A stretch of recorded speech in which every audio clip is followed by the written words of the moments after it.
नमस्कार, स्वागत है आपका संसदीय खबरों से जुड़े खास कार्यक्रम संसद इस हफ्ते में। मैं हूं आपके साथ अमृता चौरसिया।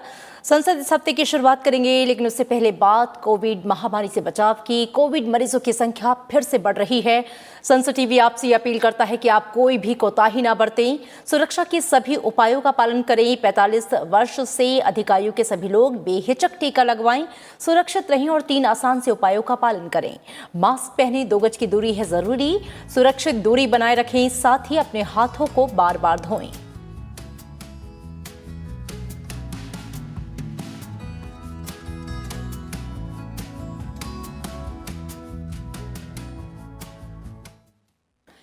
केरल की 3 राज्यसभा सीटों के चुनाव 30 अप्रैल को होने हैं। IUML के अब्दुल वहाब, CPIM के रागेश और कांग्रेस के वायलार रवि 21 अप्रैल को सेवानिवृत्त हो रहे हैं। उम्मीदवार 20 अप्रैल तक नामांकन दाखिल कर सकते हैं।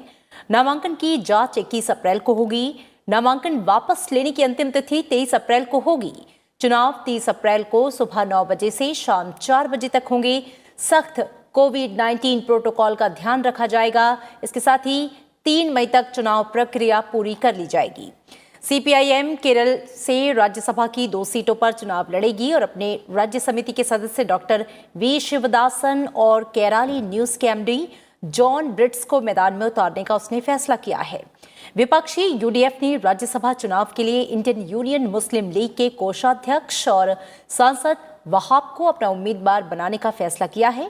पहले चुनाव आयोग द्वारा चुनाव स्थगित किए गए थे, लेकिन बाद में केरल उच्च न्यायालय ने यह आदेश दिया कि विधानसभा चुनाव के परिणाम आने के साथ ही ये चुनाव भी संपन्न कराए जाएं।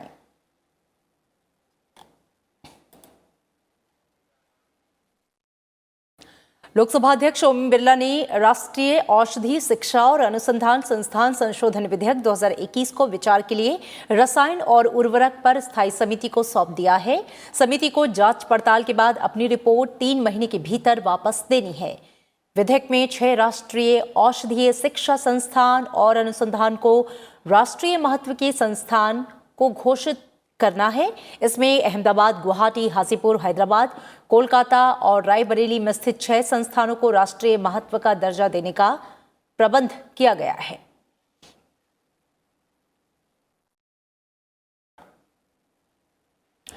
और इस हफ्ते भारत रत्न संविधान निर्माता बाबा साहेब डॉक्टर भीमराव अंबेडकर की जयंती पर कृतज्ञ राष्ट्र ने उन्हें याद किया।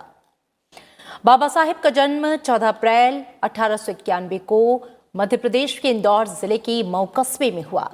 न्यायवादी, अर्थशास्त्री, राजनीतिज्ञ और समाज सुधारक डॉक्टर अंबेडकर ने समाज के वंचित वर्गों के प्रति सामाजिक भेदभाव खत्म करने के लिए जीवन भर अथक प्रयास किया।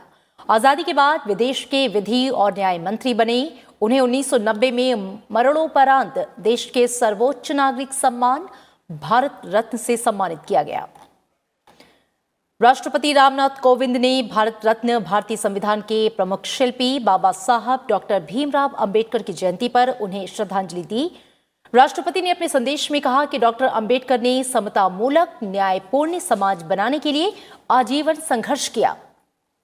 आज हम उनके जीवन और विचारों से शिक्षा ग्रहण करके उनके आदर्शों को अपने आचरण में ढालने का संकल्प लें। बाबा साहब डॉक्टर भीमराव अंबेडकर की जयंती के अवसर पर उपराष्ट्रपति निवास पर उपराष्ट्रपति एम वेंकैया नायडू ने श्रद्धा सुमन अर्पित किए।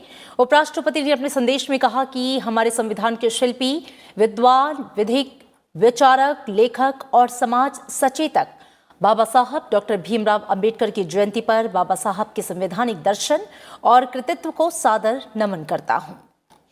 प्रधानमंत्री नरेंद्र मोदी ने भारत रत्न बाबा साहेब डॉक्टर अंबेडकर को उनकी जयंती पर भावभीनी श्रद्धांजलि अर्पित की।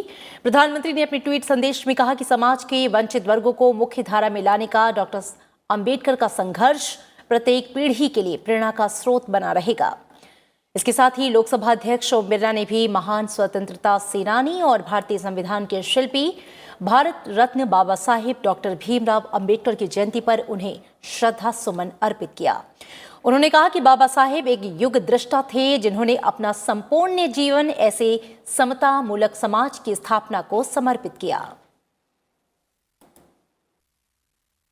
बाबा साहब अंबेडकर एक युग दृष्टा थे, जिन्होंने संपूर्ण जीवन एक ऐसे समता मूलक समाज की स्थापना को समर्पित किया जिसका लक्ष्य देश की उन्नति, सर्वजन कल्याण रहा है। देश में कोरोना संक्रमण में लगातार बढ़ोतरी हो रही है और केंद्र सरकार इस पर नियंत्रण के लिए लगातार कारगर कदम उठा रही है। कोविड-19 और टीकाकरण को लेकर उपराष्ट्रपति और राज्यसभा के सभापति एम वेंकैया नायडू और प्रधानमंत्री नरेंद्र मोदी ने 14 अप्रैल को राज्यपालों और उपराज्यपालों से वीडियो कॉन्फ्रेंसिंग के माध्यम से बैठक की। पिछले सप्ताह प्रधानमंत्री ने मुख्यमंत्रियों के साथ बैठक की थी। प्रधानमंत्री ने बढ़ते संक्रमण से कारगर ढंग से निपटने के लिए छोटे कंटेनमेंट जोन बनाने पर बल दिया। उन्होंने राज्यों से महामारी की रोकथाम के उपायों को तेज करने को कहा।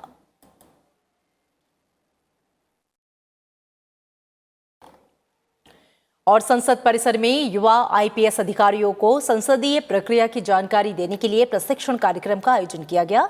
इस दौरान लोकसभा सांसद और पूर्व आईपीएस सत्यपाल सिंह ने कार्यक्रम को संबोधित किया। उन्होंने कहा कि देश की पुलिस बहुत ही मुश्किल परिस्थितियों में काम कर रही है। युवा आईपीएस अधिकारियों ने संसद भवन संग्रहालय भी देखा। Whether it is human rights, whether it is gender sensitization, whether it is complaints in the public, everybody wants to reform. So my logic is, either you have the complaints authority against every department. Why only you are singling out police?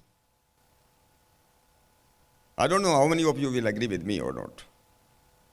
कुछ बताओ भाई, आप मेरी बात से agree करते हो नहीं? Why only police? Police is working in most trying situations, circumstances in this country. Other departments, they create the problem. Because of the inaction, because of the corruption, because of the collusion of other departments, lot of problems are created. Lot of problems are created in the society and we are supposed to handle it. और इसी के साथ संसद इस हफ्ते में इतना ही, लेकिन चलते चलते एक बार फिर आपसे कोविड अपील। कोविड मरीजों की संख्या फिर से बढ़ रही है। संसद टीवी आपसे अपील करता है कि आप कोई भी कोताही ना बरतें, सुरक्षा के सभी उपायों का पालन करें। 45 साल से अधिक आयु के सभी लोग बेहिचक टीका लगवाएं, सुरक्षित रहें और 3 आसान से उपायों का पालन करें। मास्क पहनें, 2 गज दूरी है जरूरी, सुरक्षित दूरी बनाए रखें, साथ ही अपने हाथों को बार बार धोएं।